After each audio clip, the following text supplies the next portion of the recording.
There are many different definitions of strength. We're going to stick to describing it in terms of muscle physiology. So if you see strength, the quality or state, or being strong, which is somewhat redundant and not helpful, and then strong, having the power to move heavy weights or perform other physically demanding tasks, we like that as a start, and we narrow it down or simplify it to the ability to produce force against an external resistance. At first it sounds simple, but as we tend to find in strength training, the simple often involves many caveats and exceptions that, once understood, complicates the issue only to bring it back to simple again. So first, our definition means strength is a measurable performance. The measurement is the amount of resistance. In our case, this usually means a bar in the back. But it could also mean the weight of the body, as seen in the hands of a gymnast doing a gymnastics movement. The greater the resistance overcome, the stronger the lifter. It's a performance because it can only be measured by displaying it. A lifter with vast muscle, who administers a nerve block and can't use that muscle, has no strength. So there's a whole chain of events that affects a lifter's ability to display strength in a given moment. Their physiological state, how fatigued, rested, and of course how trained and adapted they already are. Their intention and will desire to actually complete the lift. The nervous signal and its ability to cause contraction. The muscle contraction itself and its various properties. And then finally the inter and intramuscular coordination required to be most efficient, to optimally balance that system and select the best muscles to deal with that resistance. For this case, we're going to focus on steps 3 through 5 and ask ourselves, how does the body display greater strength? You've already learned how the brain triggers a single... I know you're wondering what this picture is. You've already learned how the brain triggers a single twitch in a motor unit. So let's discuss the incremental ways the brain can ramp up muscle action to display greater strength. As usual, we start with a visual to capture this idea. Imagine there's a single small block on the floor, and you need it pulled from point A to point B, or across this line, at the lowest cost. So you hire a worker to do it, and because of the rules of the block pullers union, they have some minimum rules. Workers have to pull on a rope to move the block from a distance. You know, workplace safety and all that. And they will work exactly as much as you pay them and no more. Pay them their fee, you get one hard pull, as hard as they can pull, then they stop. This is the all or nothing principle. A single motor unit will twitch as hard as it can with a single signal. It doesn't ramp up or half contract.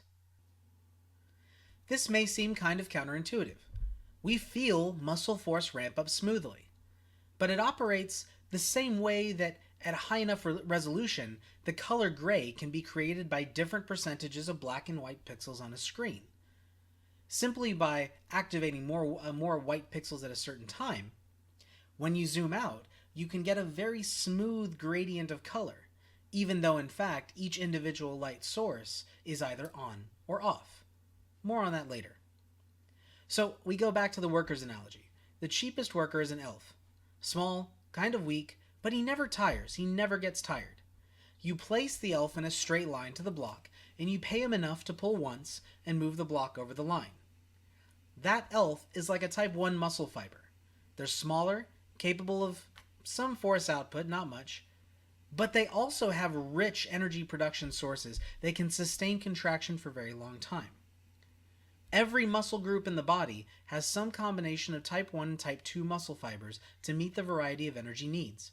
And individuals have different proportions, but muscles that serve a near constant postural role, like the erector muscles of the back, tend to be dominated by type 1 fibers.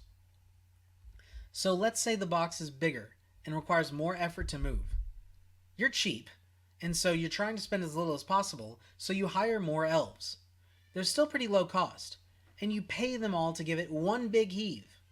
In physiology terms, this is recruitment, signaling more motor units to contribute to the action. Starting with those in the most effective position to pull, which usually means more muscle fibers in the same muscle or muscle group. This is why, although the same exercise may use the same muscle In terms of muscle groups, for instance, all squats use the quadricep muscle. Increasing a squat from 135 to 405 pounds is training more muscle mass, since more motor units and therefore more muscle fibers are recruited. The next most obvious strategy, when a single pull isn't enough, would be to pay these elves to pull more than once. This summation of twitches creates greater force than each one simply pulling once. Although it was once thought that frequency didn't increase until force demands became pretty great, over 75% was the term tossed around, it's been found that this firing frequency or rate coding plays a significant role in all fast movements, regardless of whether they're heavy or not, and it actually plays a decent role in low force movements in daily activities, more than we thought. Now, we've simplified this to one twitch, vice a few. In reality, normal low force movements will often involve contraction rates or twitch rates of 5 to 10 action potentials per second, with higher intensity movements coming at rates of 25 to 35 action potentials per second, sometimes even higher. Now at this point, we've only discussed recruitment and rate coding, which are generally our first line of available responses, and these use the same muscle, the type 1 fibers. Eventually, though, you've hired all the available elves who are standing around, and they still can't move the block. Only then, because you're cheap, do you hire the more expensive strongmen to pick up the rope and pull. These represent your type 2 muscle fibers, which are much larger and provide much greater force, but they cost a great deal more, in physiology terms energy, in this case money, in our metaphor, and they tire out pretty quickly. There are actually subcategories of type 2 fibers. At a minimum, you find type 2A and type 2B. The type 2B is sometimes called 2X in the literature. And the body recruits them in increasing order of power production.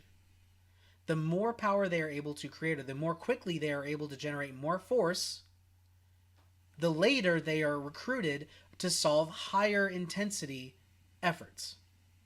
This is called the size principle, and with very few exceptions, the body adheres to it when solving these force problems. Consider walking or marching for a long distance. A long march can be incredibly high in its total energy demands, but it will almost exclusively use type 1 muscle fibers. Again, I say almost because there's always instantaneous use, it's something of a spectrum, but almost exclusively use type 1 muscle fibers, since those type 1s are capable of handling the task without the type 2s. Now, as force requirements and duration of effort increase, a few things begin to happen. First, some type 2s fatigue. Others take their place within the same muscle group. Second, recruitment will expand to include muscles that are not ideally suited to the task, or that were not needed at lower force outputs for stability. Third, intramuscular synchronization will start. The pullers will start pulling in a more effective rhythm, similar to rowers in a shell, how when they sink in together, they go faster. This is both an adaptation. Your muscle actual recruitment rhythm will change over time with training, but it's a relatively small adaptation. It's more your brain is adapted to do this, and it simply increases or improves with increased force requirement.